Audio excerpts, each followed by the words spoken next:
आता आपल्यासोबत डॉक्टर बोंडे जुळणार आहेत आणि डॉक्टर बोंडे हे डायबेटिक असोसिएशनचे सर्वप्रथम फाउंडर प्रेसिडेंट होते. त्यांनीच हा जो वृक्ष आज आपला एवढा मोठा झालेला आपल्याला अमरावतीचा दिसतो आहे, या वृक्षाची लागवड त्यांनी अगदी बियाच्या स्वरूपामध्ये 1996 मध्ये केल्याचं या डायबेटिक असोसिएशनच्या सदस्यांनी आपल्याला माहिती दिलेली आहे. तर डॉक्टर बोंडे यांचं आपण विदर्भ न्यूजच्या या कार्यक्रमामध्ये सर्वप्रथम स्वागत करूया. सर, विदर्भ न्यूजच्या या कार्यक्रमामध्ये आम्ही आपलं हार्दिक स्वागत करतो. 14 नोव्हेंबर म्हणजे जागतिक मधुमेह दिन आहे आणि त्या अनुषंगाने गेल्या 25 वर्षांपूर्वी आपण जी या डायबेटिक असोसिएशनची स्थापना केली होती, तर नेमका हा संदर्भ आपल्या कशा लक्षात आला होता, त्याची स्थापना आपण का केली आणि गेल्या 25 वर्षातला एकंदरीत आपल्या या संस्थेचा कार्यकाळ कसा राहिला आणि आज 25 वर्षानंतर आपण पुनश्च या ठिकाणी बसून आपले जे मधुमेहाशी संबंधित रुग्ण आहेत त्यांना काय सल्ला आणि मार्गदर्शन करणार. नागपूरच्या शासकीय वैद्यकीय महाविद्यालयामधून MD झाल्यानंतर मी अमरावतीला 1986 पासून वैद्यकीय सेवा सुरू केली आणि वैद्यकीय सेवा करत असताना माझ्या लक्षात आलं की मधुमेहाचे रुग्ण खूप मोठ्या प्रमाणात वाढतात आहे. टाईप 1 डायबिटीज म्हणजे ज्यांना इन्शुलिन लागतं ते लहान लहान मुलं पालकासह येतात आहे. मुलाला डायबिटीज झाला असं म्हटल्याबरोबर पालकही कोसळतात, मुलाला कळत नाही आणि याला जन्मभर इन्शुलिन घ्यावं लागेल या जाणीवेनेच ते अस्वस्थ होऊन जातात. मला असं वाटलं की टाईप 1 डायबिटीज असो किंवा टाईप 2 डायबिटीज असो, ज्याला इन्शुलिन लागत नाही, गोळ्या लागतात, पहिला प्रश्न त्यांच्या मनात येतो की हा डायबिटीज मुळातच निघून जाऊ नाही शकत का. परंतु त्यांना जेव्हा आपण सत्य सांगतो की डायबिटीज तुमच्या जन्मा म्हणजे झाल्यापासून मरेपर्यंत राहणार आहे, याला सोबतच वागवावं लागणार आहे, मग मला जाणवलं की यांचं सातत्याने काउन्सिलिंग झालं पाहिजे, सातत्यानं यांना मार्गदर्शन झालं पाहिजे. आणि नुसतं मार्गदर्शनच नाही तर मधुमेहाचे रुग्ण त्यांचा एकमेकाशी संवाद झाला पाहिजे, एकमेकाच्या अडचणी समजून घेता आल्या पाहिजे.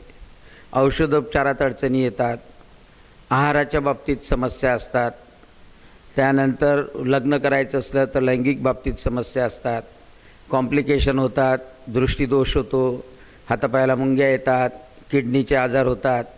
मग ह्या सगळ्या गोष्टी त्याला अगोदरच माहीत का असायला नको.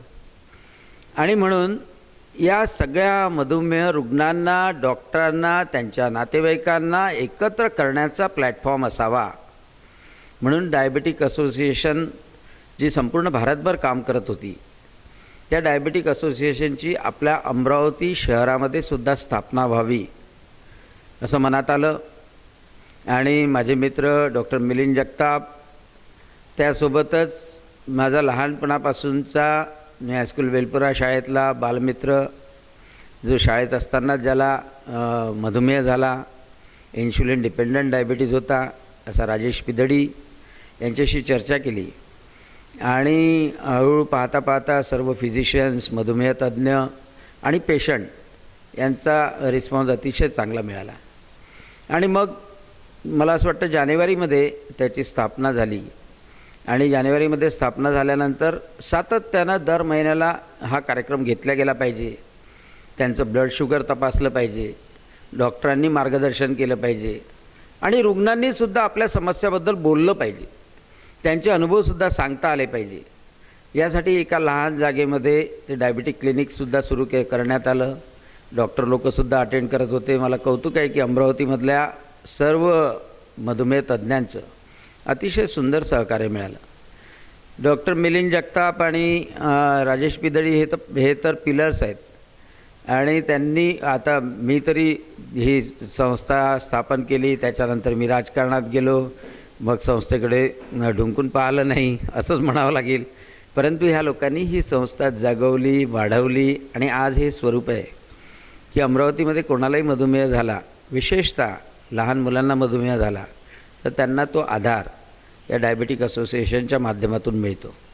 आणि आता तर नवीन सगळे जे फिजिशियन्स आलेले आहेत ते सुद्धा अतिशय चांगलं काम करतात आहे. मला असं वाटतं यावर्षी अध्यक्ष डॉक्टर रोहित चोरडी आहेत आणि त्यांच्या माध्यमातून अतिशय सुंदर कार्यक्रम होतो आहे. 14 नोव्हेंबरला जागतिक मधुमेह दिवस आहे. कोरोनाची पार्श्वभूमी आहे.